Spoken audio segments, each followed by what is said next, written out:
मंचावर उपस्थित आपले सर्वांचे हृदय सम्राट आदरणीय उद्धव बाळासाहेब ठाकरे, आजवर आपण हिंदू हृदय सम्राट आदरणीय बाळासाहेब ठाकरे म्हणून उल्लेख करायचं, पण साहेब जे काय महाराष्ट्रात घडलंय आणि विशेषतः आपल्यासोबत जे घडलंय, लोकांची आपण महाराष्ट्राचे हृदय सम्राट झालेले आहे।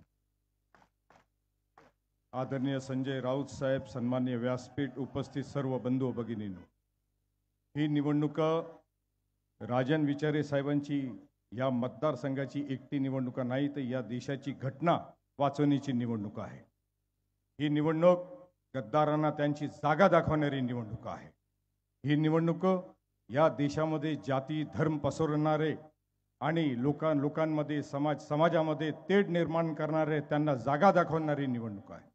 मित्रांनो, आपण बघताय का यांच्याकडे कोणते मुद्दे शिल्लक नाही। बरंच काही वक्त्यांनी सर्व मुद्दे मांडलेले आहेत, आपण रोज ते बघताय, पण आता फक्त आले झाले गेलं की सकाळ संध्याकाळ फक्त हिंदू मुस्लिम, त्याच्या व्यतिरिक्त काहीच नाही।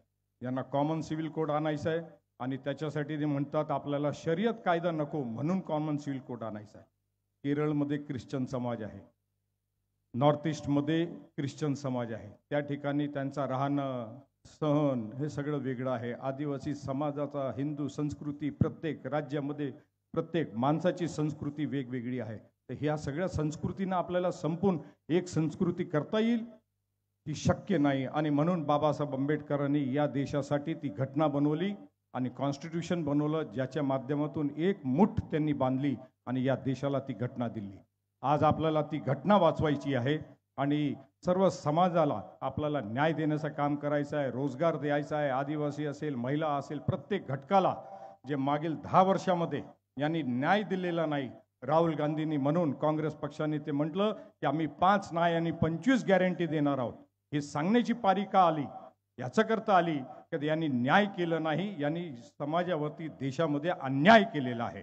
मित्रांनो, 20 मेला आपल्याला राजन विचारेंना परत हॅट्रिक करून त्या ठिकाणी आपल्याला बहुमताने त्यांना निवडून द्यायचं आहे आणि मशाल चिन्हावरती आपल्याला बटन दाबायचं आहे।